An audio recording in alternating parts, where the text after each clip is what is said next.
general van wat ek sien van die wêreld om my is, dit is 'n meer laid back lewe. Die mense hier is minder judgmental. Hulle is rarig, hulle het 'n rustiger tyd op die lewe. Jy kan in Kmart gaan rondloop, kaalvoete met jou pyjamas aan, niemand gaan omgee nie. Niemand worry wat se kar jy ry nie, niemand worry hoe jou huis lyk nie. Ek dink dit is een van die grootste bietjie weird daai pyjamas.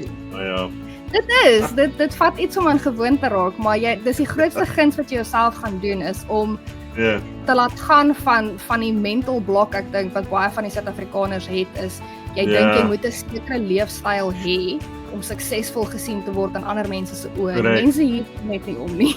So jy gaan jou eie lewe moeiliker maak as jy